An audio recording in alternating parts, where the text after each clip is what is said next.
basically, Jan Sahas is a 20-year-old organization, and we try to work with the most excluded and the vulnerable communities, such as like manual stranger community or survivors of rape and sexual violence. And basically, we are also working with the trafficking victims. So basically, when we work with these kind of communities, it's a very difficult to like build a trust within the community. And most of the time, when we discuss about the accountability and transparency, we refer like the donor agency. Sometimes, like as far as the FCRA law is concerned, we refer like the government. And most of the time, we focus ki we are accountable to the government, we are accountable to the like the donor agency. But to work with these communities, we realize the accountability towards the community or like your constituency is very, very important and very, very crucial. So when we design the program, we always try ki how the communities engage from the first day of the intervention, and how the community can like involve in the co-creation of the initiative or intervention. So that's a very, very important and crucial for us. The second thing is ki when we discuss about the communities, we always say ki these like the communities are beneficiary, but we believe NGOs like Jan Sahas or like the philanthropical institution like Edelgive, we all are playing a role of facilitator. So community can get their rights or other kind of like the services or entitlement. So we define very well our like the role, and our role is very limited. Uh, One another point about like this the communities or like our primary constituency. So for example, in the case of Jan Sahas, our primary constituency is like survivors of rape or sexual violence or like the forced labor. So we always try ki how these community leaders can build themselves as change maker. So they are not our like the beneficiary. Definitely when they enter into the program, at that time they are a victim, but we try to complete this whole journey from survivors to the leader or transformative change makers. And in this whole approach, the role of philanthropical institution is very, very important and very, very crucial, because sometimes if the philanthropic institution is very much focused about their role ki we are providing funds, that's why this intervention is going on. So I give one example about Edelgive. Edelgive is supporting to Jan Sahas from last 4 years, but our like the relationship is very different. So sometime if we required co-funding, Edelgive is come with the co-funding. Sometimes we required capacity building support. So I can say Edelgive is not only a funder or like the donor for Jan Sahas, but they are basically a partner. And when we say partner, so they are not we are not only depend on Edelgive in terms of like the funding, but we are very much depend on Edelgive for co-creation of the program, implementation of the program. So they are not involved into the day-to-day like implementation related work, but they are involved in the co-creation of the whole intervention. So that kind of partnership is very, very important. And from our side, we always try how we can open as much as we can to the like to the donor or funding partners or to the community or to the government institution. So that's also very, very important like the element in our relationship. Recently we launched a collaborative, because during the like this COVID crisis, we supported about 1.5 million migrant worker across India. And we realized ki, to deal with the migration crisis, we need a long term and very large scale intervention. And we launched migrant resilience collaborative. Under this collaborative, we try to support about 1 million migrant worker in the initial days, but in the over the 3-year period of time, we will support about 10 million migrant workers across India. And in this collaborative, Edelgive is playing a very crucial and very important role. They are not only providing to the like the funds to the collaborative, but they are also helping how we can raise more and more funds to implement this program at large scale. So that's one very important component.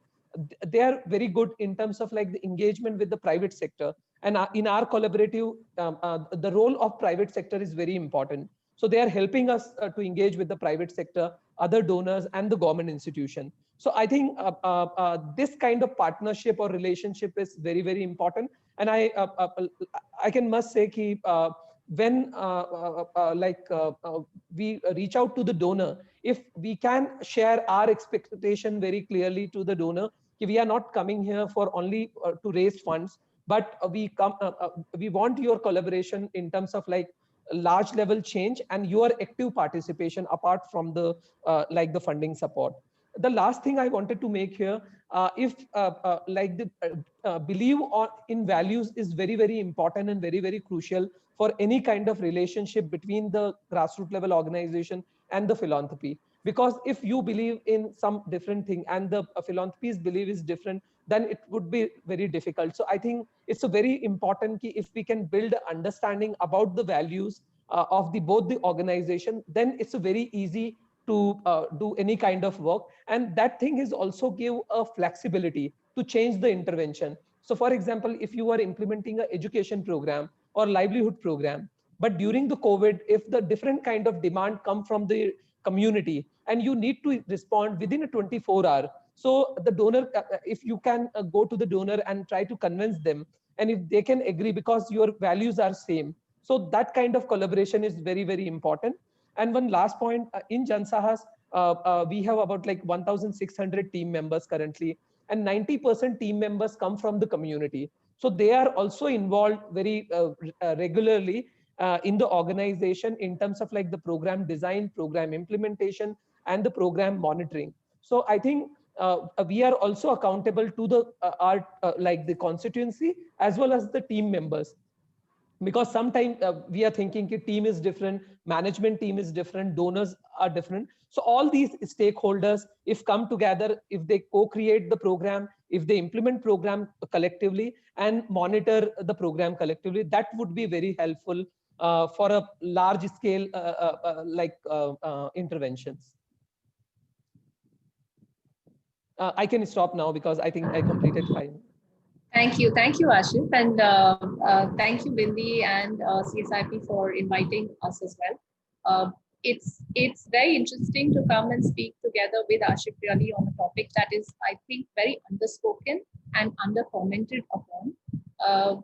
Personally, I feel we do not address the elephant in the room or the problems that we're facing in interpersonal relationships as different stakeholders in the development sector. So I'd like to place a couple of observations I have and then also speak directly to how we've found an incredible partnership with Jansahas. The whole premise of the way Edelgift operates is on trust. And really around 10, 12 years ago, when this premise was really set, it seemed like a no-brainer to us. It seemed like the most basic, essential ingredient to operate in a development sector for all of us who are really coming from a parallel work environment, because the entire development sector is around humanitarian work, or working with human beings, working with cultural norms, with things that are right.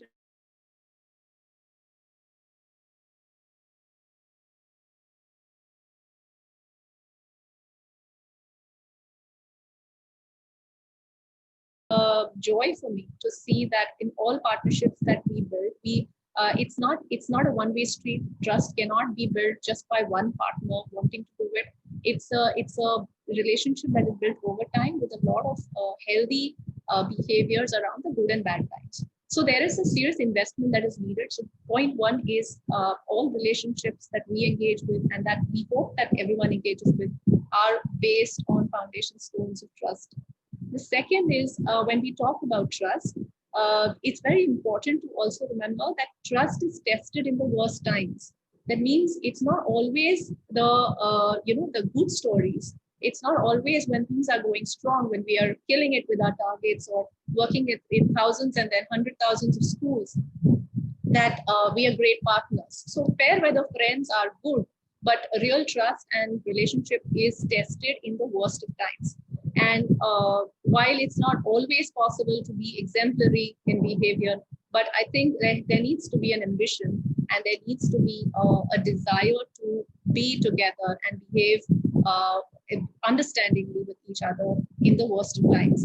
And keeping these two things as the basis of all our relationships, our endeavor Edelweiss is that whenever we get into an engagement with our implementing partners such as Jansahas, the core terms of engagement have to be discussed much in advance. Ashif had referred ke 4 saal pehle when we met and we were speaking about it. It was clear what Jansahas wanted to do, and we were so blown away by this organization that was thinking of such complex issues, but in such a collaborative way. And once we had tested and understood that yes, this is a fantastic value proposition to be part of, it became Edelgate's responsibility to come in and enable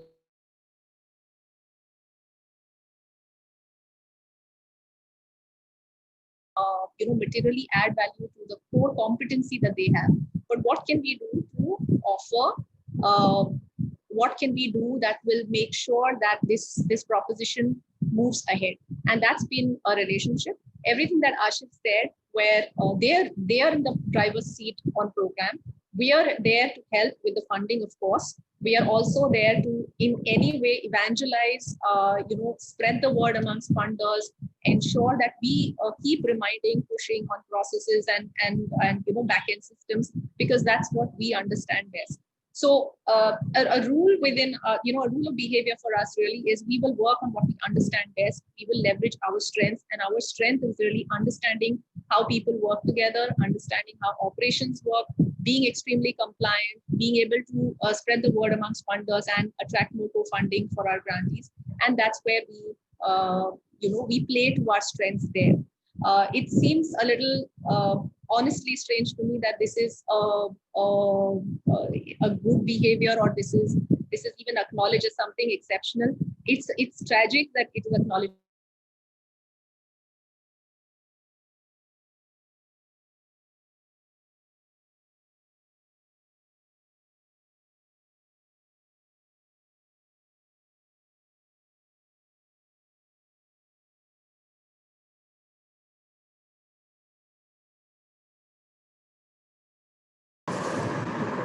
Hello. Am I audible to everyone? Okay, yeah. So, I mean, I just want to keep this part of my conversation short, where I'm saying that as funders, we have a huge responsibility. There is, unfortunately, in the universe, a power equation, between what is known as a funder and what is known as a grantee. But we have to understand that as partners, we have a better shot at resolving. I also want to humbly put here that it's not always possible to be at the top of your game. We don't get it maybe 10% right, and it's important to acknowledge that.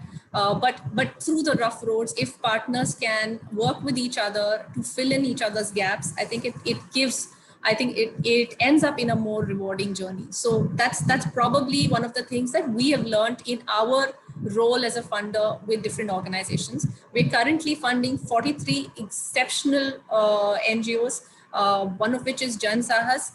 What happened with Jansahas, and I will close after I mention this, Jansahas came to us with a fantastic value proposition to work on violence against women, and very grievous kinds of violence and the realities of women in central India. And we partnered with them on that plan. As the trust got built, as we understood their core competency was fantastic, and it became important for us, and it almost became a responsibility that we aid in whichever way possible.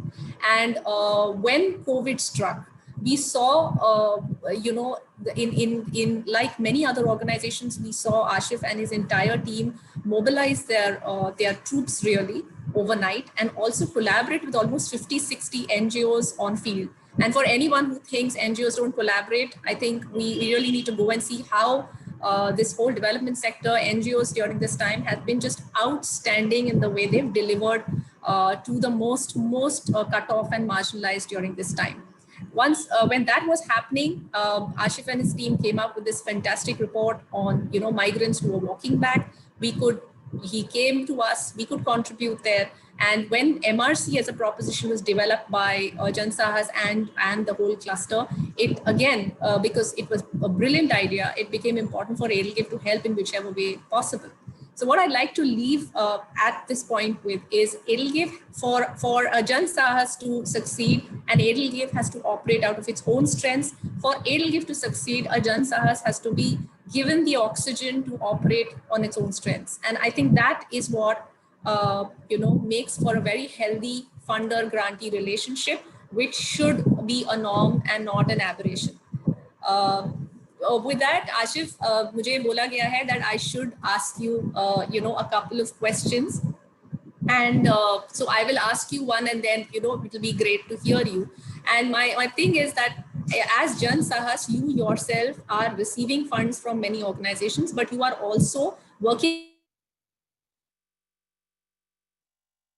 grant maker grantee relationship there also. And you have earlier said that bringing people together is not always easy. At the level of NGOs that are operating out there, what are the key problems that you face, and what are the ways in which you overcome them? Yeah. So, as per my experience in Jan Sahas, and basically in Jan Sahas, some like the critical issues are there. So the first issue, we are working with the communities at the grassroots level. We are 90% of our team member come from the community, but the same time we are also supporting about like 42 small civil society organization or community based organization. So sometimes it's a difficult to manage the role of the organization. Are you grassroots level organization, or are you like intermediary kind of organization? So in India, most of the time, or not only in India, even the outside India, the role of intermediary organization and the grassroots organization is completely different. But in our case, basically, we try to work, and we basically try to put together both kind of approaches. So sometimes we face some problem in that context. The second thing is, in India, particularly in the current political context or some new legislation like the FCRA, it's a very difficult to support small community-based organization. They required very small funding to implement their programs, but at the same time they are more required for capacity building support. How they can apply for FCRA, how they can complete their like the FCRA returns and some other things like the income tax and some other things. So no any facilitation mechanism is exist or ecosystem is exist to support these kind of organization, and sometimes we struggle a lot to like manage these kind of thing. The core support to the organization, and basically when I refer core support means not only program support. Organization required some capacity building support, some leadership building support, some support for exposure to the another organization. But nowadays, like if you see the CSR or philanthropy or foundation, we are very much focused on program grants. So we are not building institution, but we want these small institution can implement the program effectively. And I think we need to balance out both the things, like the program as well as the institutional building. If you see in US and some other countries, like the philanthropies are invested the huge amount of funding for institutional building. So I think that's a very important, and how we can convince to the funding agency that that's important. And the last point about the scale up. So basically, as per our idea about the scale up, so we always define the scale up as a scale up. So your soul and the scale, both the things are very important. And we struggle a lot in last 3-4 years, because we are trying to scale our intervention, and we also try ki our soul with our soul will be here. So that kind of challenges in last couple of years we faced actually. Yeah. Excellent. And is there anything you would like to ask me, Ashif? I know, because we are going to be running against time, and Bindi, you should stop us when we are overrunning. Please keep going. We told Rebecca we're running a little late. So. Okay, fine. Yes, Ashif. Aapka mute par hai, Ashif. Yeah, sorry. So from my side, like only one question I have, ki how we can like create awareness in the whole like the philanthropy sector, or like the foundation or CSR, ki Edelgive develop a very different kind of approach to work with the partner organization. And as I mentioned previously, you are not only providing funds to the organization. If I take one example about the final mile support, so we required a support to do a assessment with the survivors of rape and sexual violence, how their family member can increase their support to the survivor. And we identify one company, and that company is a behavior scientist kind of company, and their charges are very high. And in Jansahas, we are not able to like hire that company, and we requested to the Edelgive, and Edelgive take care the whole like consultancy support and some other kind of support to hire that company and facilitate the process. So I think that's not a role of the donor agency, like the typical funding agency, but you played a that role. One another incident, like the foreign donor said, "Ki we will invest $1 million in one project on the commercial sexual exploitation or like the child rape program, but you need to raise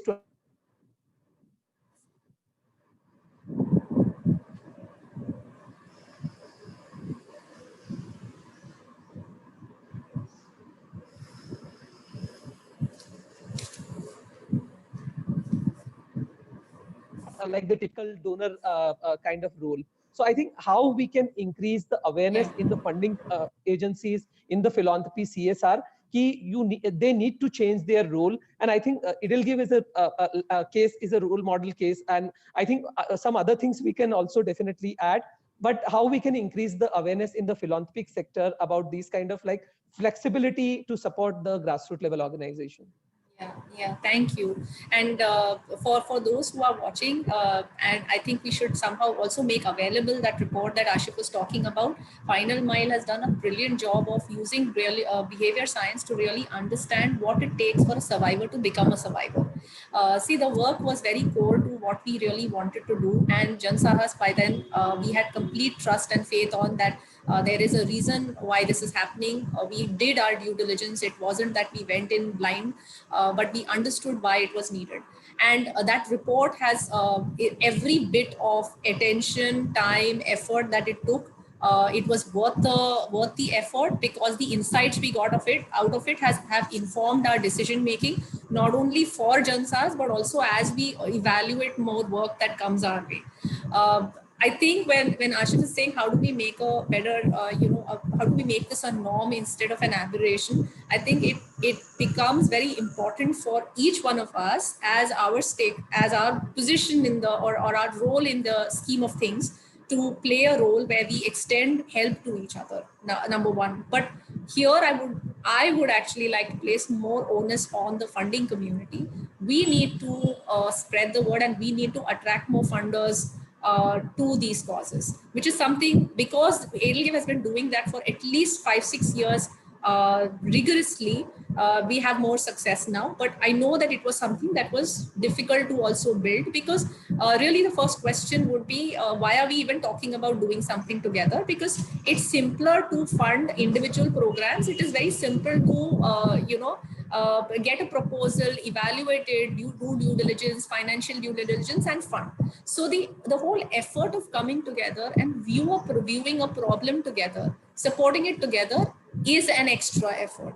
But it is after doing it and after gaining relationships like that with Jansahas, and like we have now with many funders, it's worth every minute of the effort that goes into it, because the problem there's actually a real shot at attempting to address the problem.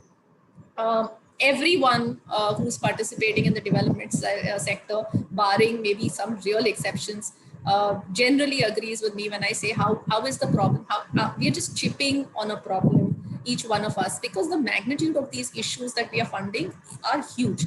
The only shot at addressing them is when we try to look at it collectively and say, this problem, how do we attempt this in a phase-wise manner? And that's why it's worth the effort. So to Ashif's question, the real answer is that funders will have to own that responsibility. And I see that happening. I think COVID, in that sense, if we really have to look at anything positive that might come out of it, the systems have broken so much that there is a real chance at rebuilding consciously. And in this rebuilding of a lot of things, funders will have to take a responsibility of coming together and looking at issues together instead of doing it in silos. And we experienced this during the COVID funding period as well. So many funders came to us with references, asking us questions where they need to fund. We had an oversight on everything, and it just became a very healthy, relationship with real needed organizations getting the funds. So I would say first step is by the funders, but organizations such as CSIP have a very important role to play. You are the place where multiple stakeholders find value in exchanging of information. You can play that broadcaster's role, that anchor's role in holding those important conversations. And of course, we would be able to do nothing without nurturing work like Jansahas and others. And yes, it will all be a collective effort, but funders will have to take the first real step.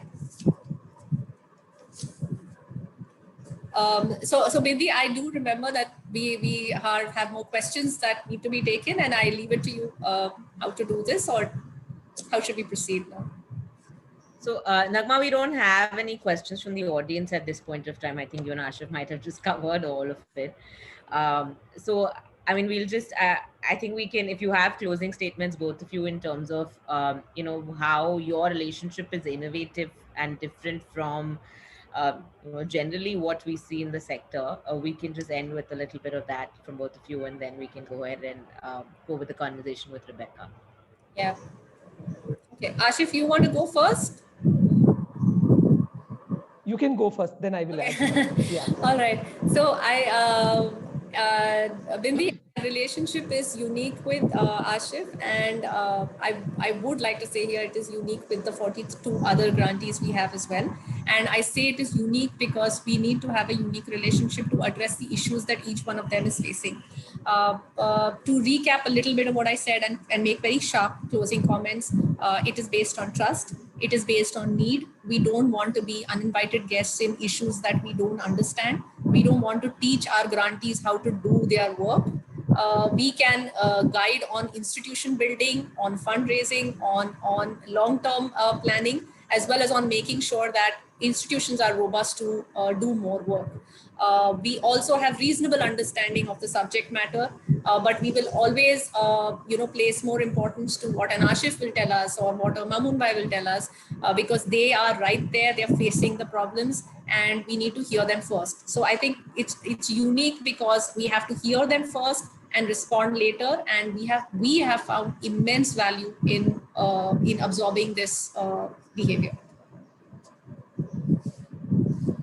Yeah, I can also add 2-3 points. So I think as Nagmaji mentioned about the trust, that's a very, very important, because in the not-for-profit sector, or like the philanthropies, if the trust between the like the donor organization or partner or the grassroots level organization, that's very important. But one another point about the flexibility. So sometime, like if you prepare a 3-year project actually in 2020, but next year situation will be different, as we saw in during the COVID, like the this whole crisis. So I think flexibility is very important, and if donor is open for flexibility, that's give you lots of support to the like the grassroots level organization. One another point, as you mentioned about the long-term support, because most of the time we saw like this in the CSR, generally 1-year project or like a 1.5 year program, but long-term support is very important and crucial to do a like the larger level impact. So that's a very important. And the last point is about the openness between both the organization, because the grassroots organization is very open and share all the details or each and every like the development in the organization, not only related to the project, but also organization development related, like the challenges, success or progress. And the same thing, donor also share lots of things about their internal like the things. And I can share one example about the Migrant Resilience Collaborative. So in Migrant Resilience Collaborative, because of IDILGIV, and because of their trust in this whole collaborative, lots of like the donors are so interested to support this whole initiative. So most of the time we are not looking like the funds from the IDILGIV, but we are also looking like their support, trust, and the involvement or co-creation kind of thing in the program. And all these elements are very, very important and crucial for our like the program and initiatives.